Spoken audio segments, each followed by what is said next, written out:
Pues muy bien, queridos hermanos y amigos, en este pasaje del libro de los Hechos de los Apóstoles, en este capítulo 19, dentro de lo que es la visita de Pablo a la ciudad de Éfeso, aquí podemos comprobar que realmente el libro de los Hechos de los Apóstoles es un libro de acción, realmente, no de una acción de película, diríamos, de las películas modernas, pero sí de una acción en relación con lo que es la obra de evangelización y la obra de predicación del apóstol, que, como vemos aquí, despierta grandes reacciones de odio. Y tenemos que acostumbrarnos a eso. El Evangelio es un mensaje de paz, es un mensaje de buena voluntad. En definitiva, es un mensaje glorioso del perdón, de la reconciliación, etc. Sin embargo, lo extraño es que cuando ese mensaje se proclama con toda su intensidad y con la plenitud de toda la doctrina, de lo que llama el apóstol Pablo mismo, todo el consejo de Dios, de todo el consejo, o sea, todo el plan de Dios. Cuando se anuncia eso y se proclama, pues no nos extrañe ver, como vemos aquí, estas reacciones incluso violentas, reacciones de persecución, reacciones de destrucción hasta el día de hoy. Y, naturalmente, que eso tiene que llamar nuestra atención poderosamente.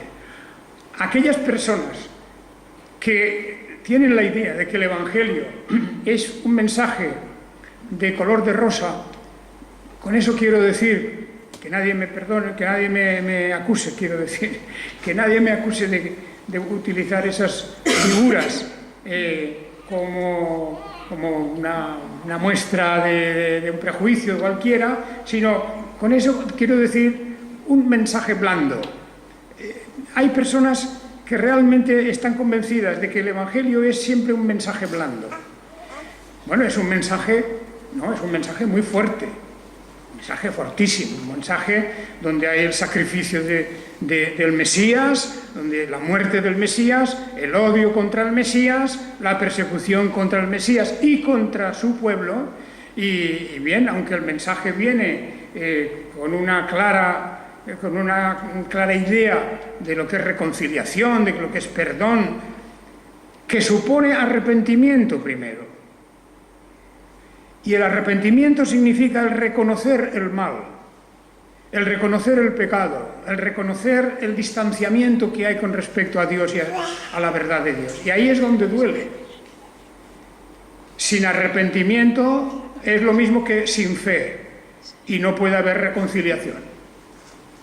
Y eso es una verdad tan grande en la Biblia que nos encontramos precisamente que aquellos que no se arrepienten y endurecen su corazón contra el Evangelio, pues naturalmente sufren las consecuencias del mismo. Pero el Evangelio es un Evangelio que está ofreciendo paz, está ofreciendo reconciliación, pero claro, con unas condiciones, no con un mensaje que oculte la realidad de la naturaleza humana. Por lo tanto, el Evangelio es un mensaje también de denuncia. Y eso es lo que molesta y lo que duele.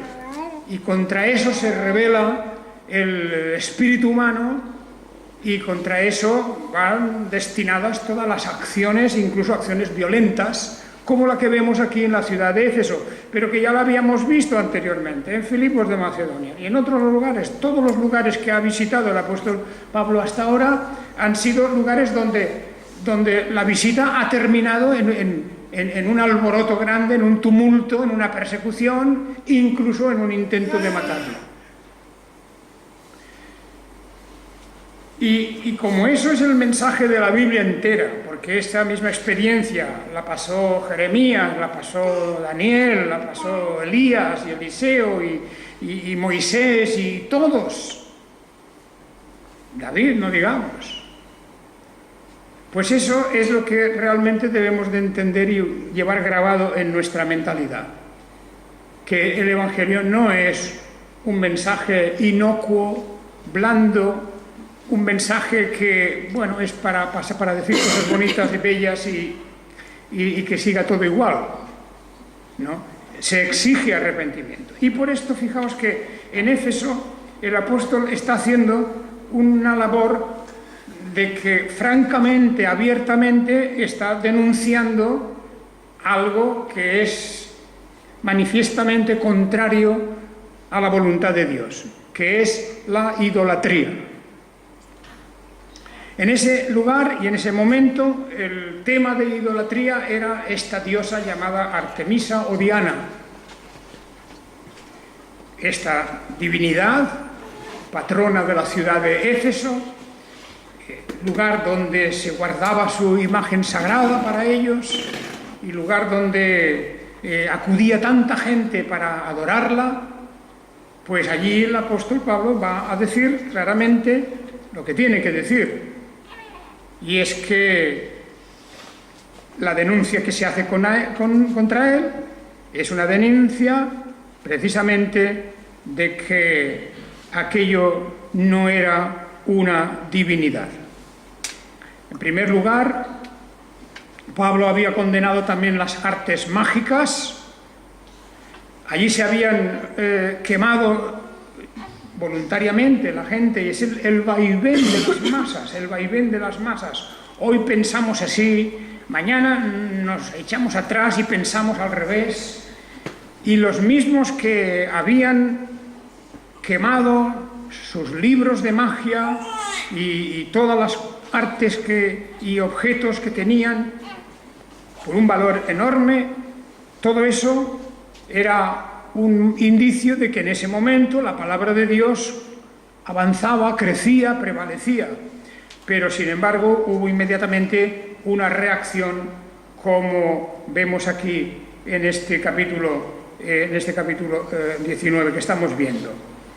Y bien, cuando el apóstol ya estaba pensando en marcharse a Jerusalén, continuar su viaje, él se quedó algún tiempo en Éfeso. Se quedó un tiempo, envió delante de él a preparar las cosas por Macedonia y Acaya y luego y en camino a Jerusalén, allí, mientras que él se quedaba un tiempo más en esta ciudad. Bueno, pues allí, en ese momento, ocurre otra cosa. Como hemos leído, había un hombre llamado Demetrio, un platero, que hacía pues todos los objetos del culto a la diosa Diana o Artemisa, como también se llamaba, y este hombre, naturalmente, pues era una fábrica, una verdadera fábrica, fabricaban sus pequeños templos de plata. Eso naturalmente iba a venderse a través de las tiendas y los lugares de venta. Había una gran cantidad de gente que vivía de eso, Eso nos lo dice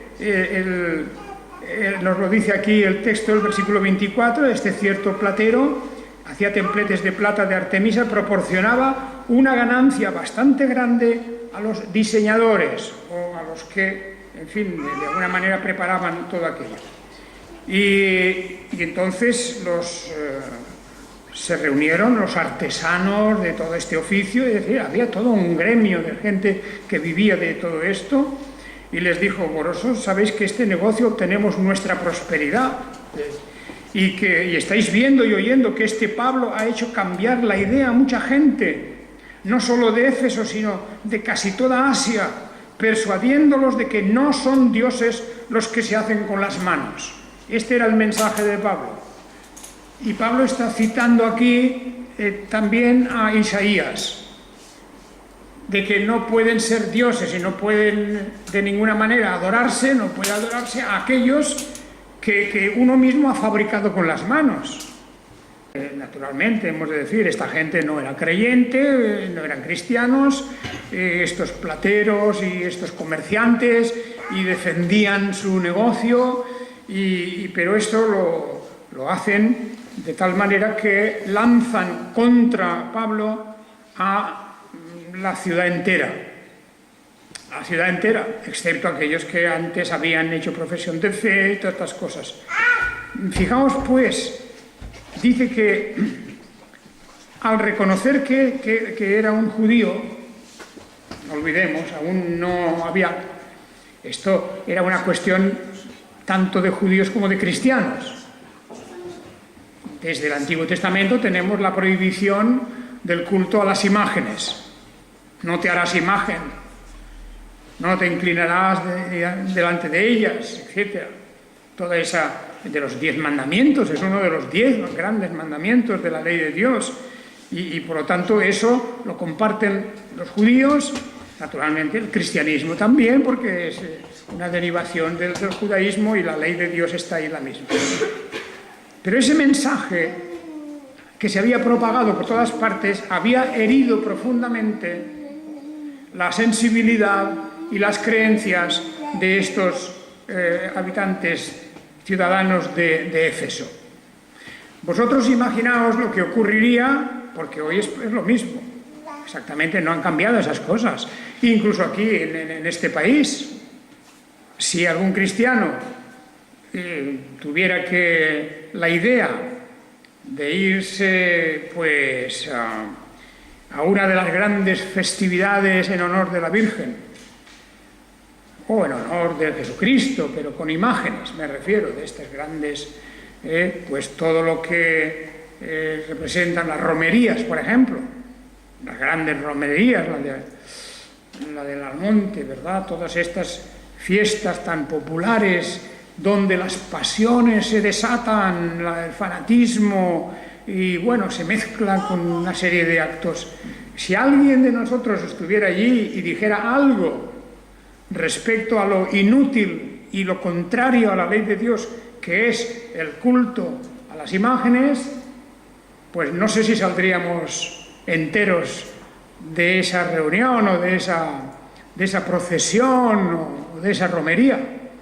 No creo que saliéramos enteros, porque el decir esto, simplemente, eso es inútil, eso es contrario a la ley de Dios, sin ofender, sin insultar, sin nada, no, pero simplemente diciendo lo que dice la Biblia sobre esto, pues indudablemente el tumulto sería enorme,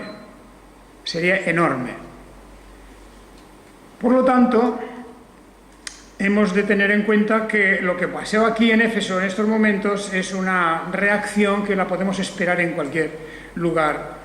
Si te opones a algo que es muy popular, no hay creencias detrás de esto, es decir, no hay doctrina ninguna, no hay sustentación ni en la Biblia ni en nada, porque adorar a una cosa que está hecha de madera, de cerámica, de barro, de lo que sea, eso hasta el sentido común nos tiene que decir que eso es inútil, no anda, no dice nada, no habla, no ve, no oye, es una escultura.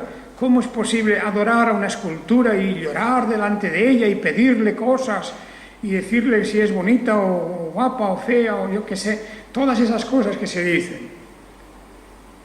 Pues esto, que parece inconcebible, sobre todo en el siglo actual, ¿verdad?, con la vida tal como es, pues continúa. Y lo que ocurre en Éfeso podría ocurrir perfectamente. Podría ocurrir en cualquier lugar donde alguien dijera que eso no sirve para nada y que es contrario a la voluntad de Dios. Porque está escrito, porque está claramente escrito. De manera que aquí los tenemos a todos gritando, el tumulto fue tan enorme, incluso dice que había gente que estaba allí y que no sabía para qué se había reunido. No sabía para qué se había reunido.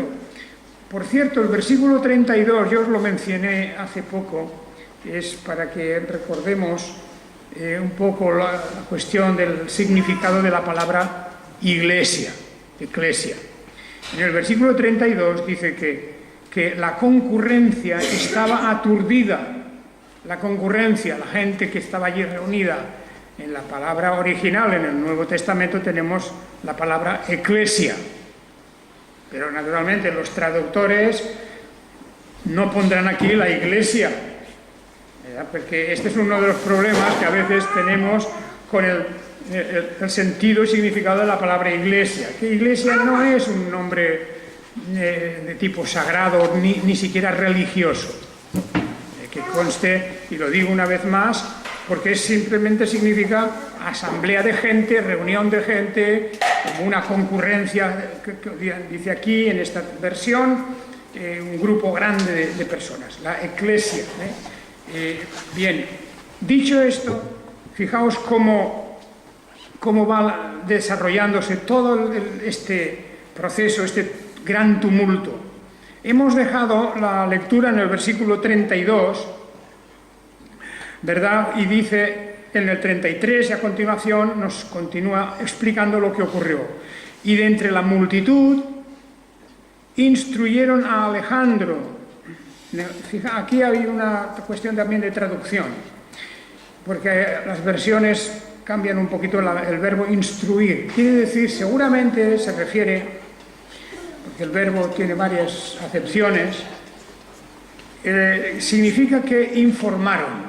Instruyeron, más que tal vez no es la palabra más adecuada al castellano, aunque viene a decir lo que dice el original, pero más bien es informar. Había un tumulto tan grande, nadie sabía exactamente qué pasaba, y entonces informaron a Alejandro, que era el que tenía, diríamos, una especie de oficio, que era vigilar y tener cuidado de todo lo que significaba esta diosa Diana. Estaba allí, era como algo así, como una especie de guardián del templo, y que dice, informaron a Alejandro, y también los judíos lo empujaron, y entonces Alejandro, haciendo señal de silencio con la mano, quería hacer su defensa ante el pueblo. Pero al reconocer que era judío, todos a una voz estuvieron gritando durante unas 2 horas: «Grandes Artemisa de los efesios». Y el escribano, para calmar a la gente, dijo: «Varones efesios, ¿hay acaso alguna persona que no sepa que la ciudad de Éfeso es la guardiana del templo de la gran Artemisa y de lo caído del cielo? Por tanto, como esto es indiscutible, tenéis que calmaros y no hacer nada precipitadamente. Pues habéis traído a estos hombres que no saquean templos ni blasfeman de nuestra diosa. Así que si Demetrio y los diseñadores que están con él tienen querella contra alguien, los tribunales están abiertos y hay procónsules, presenten demanda unos contra otros. Y si solicitáis algo más, en legítima asamblea será decidido». Bueno, la intervención de este hombre pues realmente fue importante para calmar los ánimos. Y aquí tenemos pues también este Alejandro, que aun siendo judío había estado, diríamos, envuelto en toda esta polémica en una situación realmente poco clara. Estaba en una situación poco clara porque a pesar de su judaísmo, no olvidemos que de entre los judíos y con un nombre como Alejandro podemos ver ahí a un judío pero realmente convertido, seguramente procedente del paganismo. Esta era una situación pues muy mezclada, muy confusa, y aquí pues tenemos, diríamos, la muestra de, como he dicho antes, de la reacción no solo tumultuosa sino furiosa de una masa en plena y total ignorancia. No saben ni para qué están allí. Eran los intereses de los fabricantes de las figuras de la diosa Diana. Era su negocio. Fueron ellos los que empujaron a la gente. Y por esto, cuando el secretario o escribano de la ciudad se adelanta para hablar, pues les dice que si Demetrio y los diseñadores, es decir, el fabricante, ¿verdad?, tienen alguna querella contra alguien, pues que están los tribunales para eso.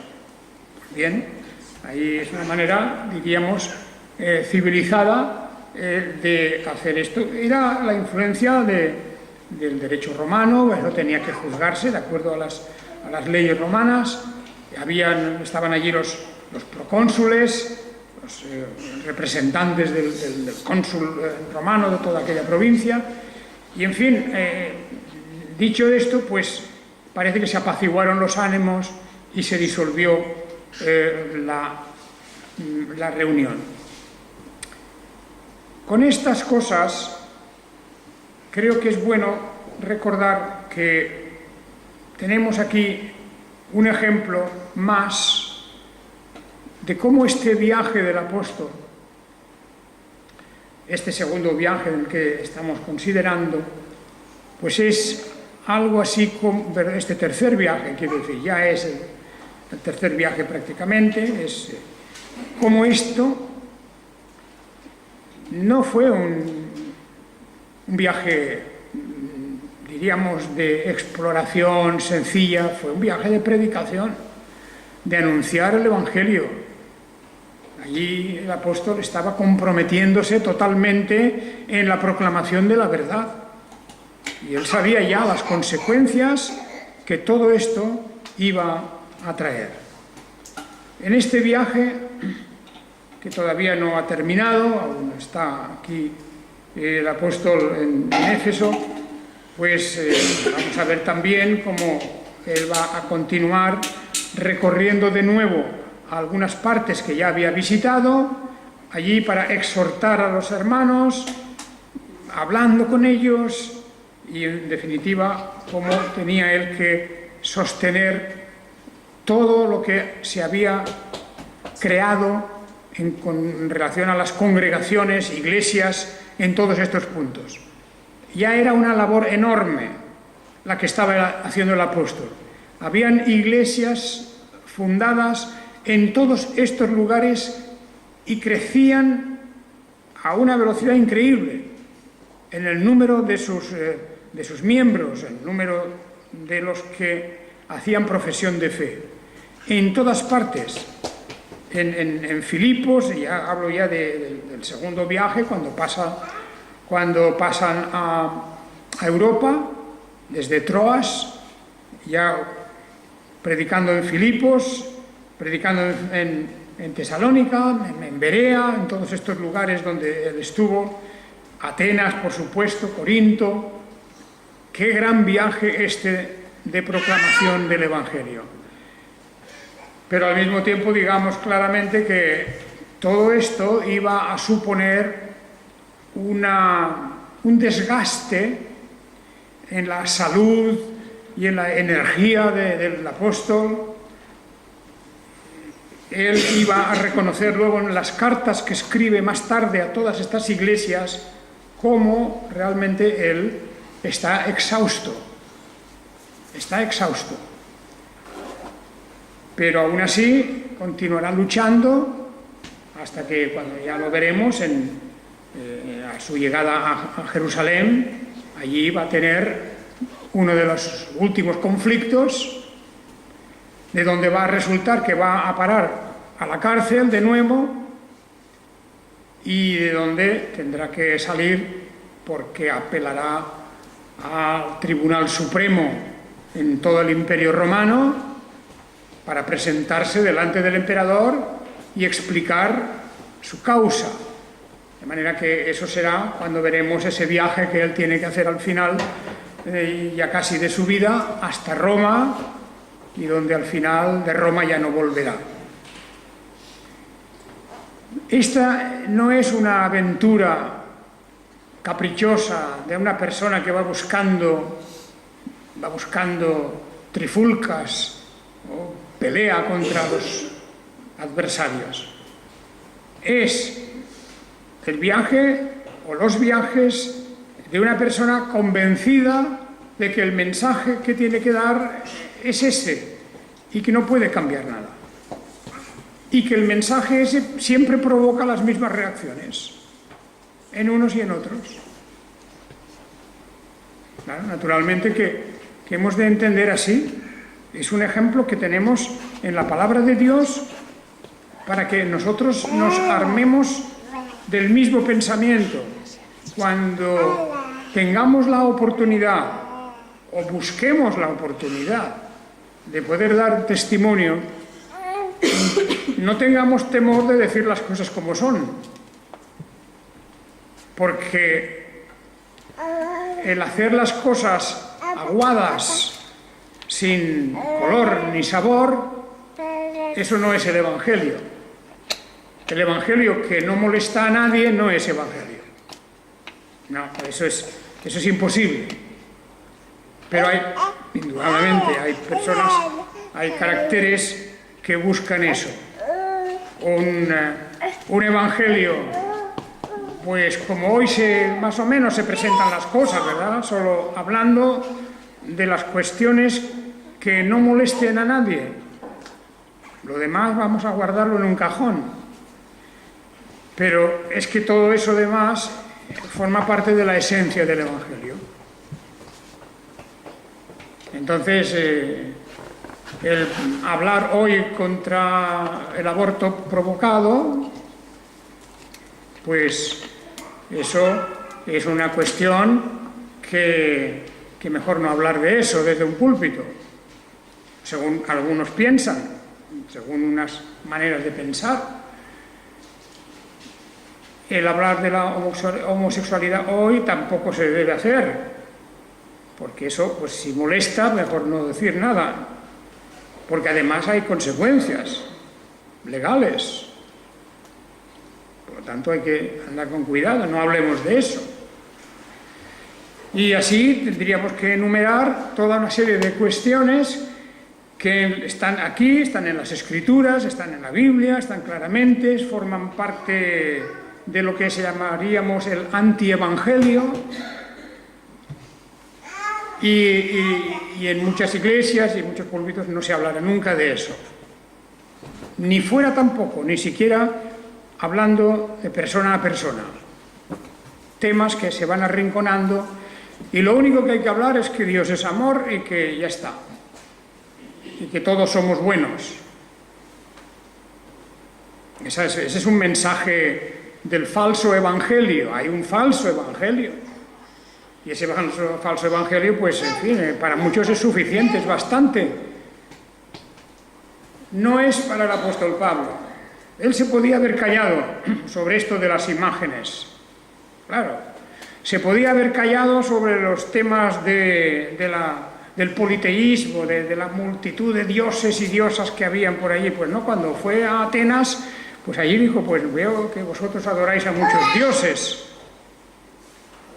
Y veo que hay uno que no conocéis vosotros.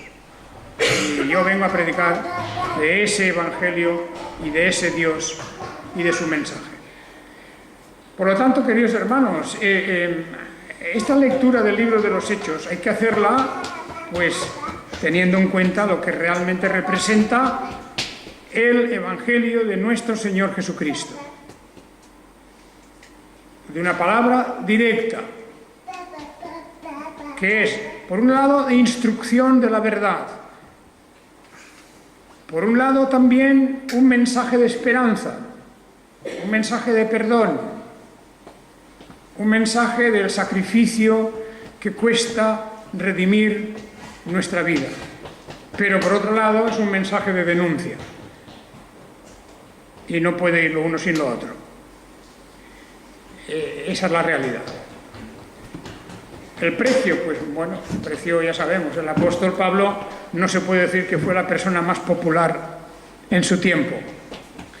No le invitaban a ir a casa la gente, no le invitaban, aparte de los creyentes me refiero, pero no era una estrella, no era el hombre famoso que todos querían oír, al contrario, querían acabar con él. Y así ha pasado en la historia con otros tantos dirigentes, con otros tantos servidores de Dios, desde Martín Lutero y Juan Calvino y los puritanos en Inglaterra y en América y en otros lugares donde ha habido conflictos como hoy los continúa habiendo. Había un periódico hace unos días donde se hablaba de aquellos países donde ser cristiano, dice, es como estar en el infierno. Claro, era una imagen de ese periodista. Lo que quería decir, ya me entendéis, es que en algunos lugares ser cristiano es una cosa espantosa en el sentido de los peligros, de las persecuciones, de la opresión, de la amenaza de muerte y de las muertes reales que existen. Y daba allí una lista de esos países donde ser cristiano es como vivir en el infierno. Y ahí tenemos, pues, una realidad que es verdad, que es decir, ya sabemos que el infierno, esto es una simple ilustración. Un cristiano que vive allí, pues aguanta allí, resiste allí, y muchos mueren allí, o sus casas son incendiadas, o sus iglesias destruidas, o sus negocios también arruinados, porque esa es la reacción que suscita el hecho de ser cristiano. Muy bien, pues queridos hermanos, aquí dejamos este capítulo 23 y el capítulo quiere decir 19 que hemos mirado. Vamos a entrar en el capítulo 20 dentro de un momento, en días venideros, y ya veremos cómo la continuación del viaje del apóstol desde Éfeso hacia Macedonia, hacia Grecia, y luego pasando de nuevo a Jerusalén, en una visita en la que él tenía muchas cosas que hacer. Haga el Señor, pues, que en su palabra encontremos una explicación del por qué la fe cristiana es, en muchos lugares y por muchas personas, aborrecida.